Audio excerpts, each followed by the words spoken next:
सरदना में जो है कालन चुंगी पे एक चेकिंग पॉइंट है सरदना थाने का। वहाँ जो है आसपास के लोगों को परेशान किया जा रहा और चलान के नाम पर अवैध उगाही करी जा रही। और जो उसी क्षेत्र के लोग हैं जो 100-200 मीटर के जो 50-100 घर हैं, कम से कम उन्हें तो उनका तो हेलमेट चलाना कटे थे। उसी उसके बाद कोई कार्रवाई? अभी तो कोई कार्रवाई नहीं हुई। लगातार कल से धरना चल रहा है अनिश्चितकालीन, और धरना जब तक जारी रहेगा जब तक ये जितनी समस्या है वो किसी का खेत पर अवैध कब्जे को हो या सरकारी जमीन पर हो। अब सरकार ने इतने अधिकारी बनाए, लेखपाल से लेके एसडीएम वगैरह, तहसीलदार, नायब तहसीलदार, ये सारे सिस्टम के लिए बनाए।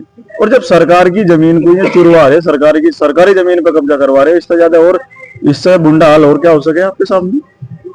भाई सरकारी जमीन के लिए भी जब जनता को सामना आकर लड़ना पड़ रहा हो, इससे बुरा दिन और क्या हो सकता है इस सरकार में। एक तरफ तो सरकार कह रही कि अवैध कब्जे नहीं होंगे, लगातार धड़ल्ले से अवैध कब्जे हो रहे हैं। जिसकी लोग शिकायत कर रहे, उन शिकायतकर्ताओं के पीछे तो बदमाश लगा दिए जाएंगे या झूठा मुकदमा लगवा दिया जाएगा उन पर अवैध कब्जे नहीं रुकने के। ये धरना लगातार चलता रहेगा।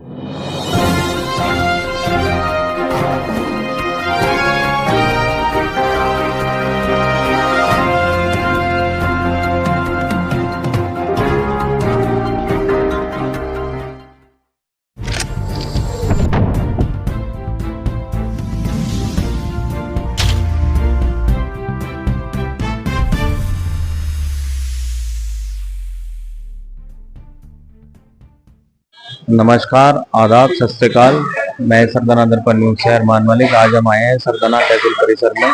यहाँ पर किसान यूनियन आंदोलनकारी का धरना प्रदर्शन चल रहा है।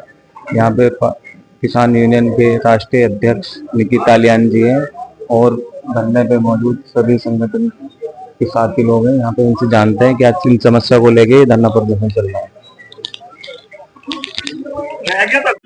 मेरा नाम निकित तालियान है, भारतीय किसान आंदोलनकारी का राष्ट्रीय अध्यक्ष। सरदना में जो है कालन चुंगी पे एक चेकिंग पॉइंट है सरदना थाने का। वहाँ जो है आसपास के लोगों को परेशान किया जा रहा और चलान के नाम पर अवैध उगाही करी जा रही। और जो उसी क्षेत्र के लोग हैं जो 100-200 मीटर के जो 50-100 घर हैं, कम से कम उन्हें तो उनका तो हेलमेट चलाना कटे थे। उसी विरोध में जो है वहाँ एक धरना प्रदर्शन हुआ था। उस पर जो है मुकदमे भी हुए थे और जो कुछ लोग वहाँ आकर के बदतमीजी संगठन वालों की गल करी थी, उनको मुकदमा दर्ज करने के मामले। तो ये जो धरना प्रदर्शन चल रहा है ये अनिश्चितकालीन है? हाँ, अनिश्चितकालीन। जब तक 3 मांगे, हमारी 3 मांगे पूर्ण नहीं होती। क्या क्या मांगे आप? एक पांचली गांव में सद्दाम किसान है, उसकी एक दबंगों ने जो है फसल नष्ट कर दी थी। 2-3 बीघे फसल जो है उसकी बहा दी थी। उसमें मुकदमा दर्ज हो गया, लेकिन 2 ट्रैक्टर थे मौके पे। तो अब तक कोई कार्रवाई नहीं हुई। ट्रैक्टर पकड़ सील करेगा। और कालन गांव में जो है कोई देवेंद्र त्यागी है जो है सरकारी जमीन को कब्जा रहा। कई बार उन्होंने पहले भी कोशिश कर ली, उस पर जो है अवैध कब्जे का मुकदमा दर्ज है। और एक ही चलान वाली जी। आप भी अपना परिचय देके बताइए। साकिर मुखिया, युवा प्रदेश अध्यक्ष, भारतीय किसान यूनियन आंदोलनकारी। किन विषयों को लेके आप लोग धरने पे बैठे हैं तहसील परिषद? विषय तो सारे लगभग अध्यक्ष जी ने आप बता ही दिए। भाई जनता के साथ जितने क्षेत्र की जनता है उस मेल लेगी, वहां एक पॉइंट बनागा। उस पॉइंट का नाम चेकिंग पॉइंट ना होगा, अवैध पॉइंट है। क्योंकि सुप्रीम कोर्ट की गाइडलाइन के अनुसार अगर ये तो पुलिस प्रशासन है, यातायात और ये परिवहन विभाग अधिकारी जो चालान करने के लिए या ट्रैफिक के लिए स्पेशल बनाए जाते हैं, उन्हें भी 500 मीटर के दायरे में अपनी पहले से बैरिकेडिंग लगाई जाती है। कुछ चेकिंग से बचने वाले के ऑप्शन भी होते हैं, सारी चीजें रहती हैं। उसे सामने वाले को पता भी लग जाता है कि हाँ चेकिंग चल रही है।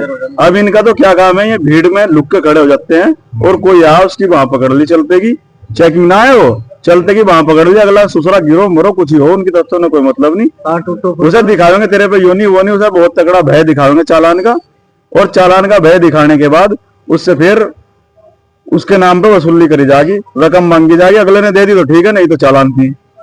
या किसी का चालान भी नहीं करने के, उसे वाहन को ले जाकर थाने में खड़े कर लेंगे।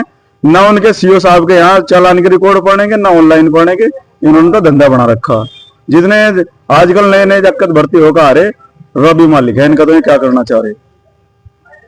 ये जो चालान काटा है उनको लेके जो समस्या है, और भी समस्याएं हैं। समस्या तो 3 बताई है। समस्या लगातार बता तो रहे आपसे।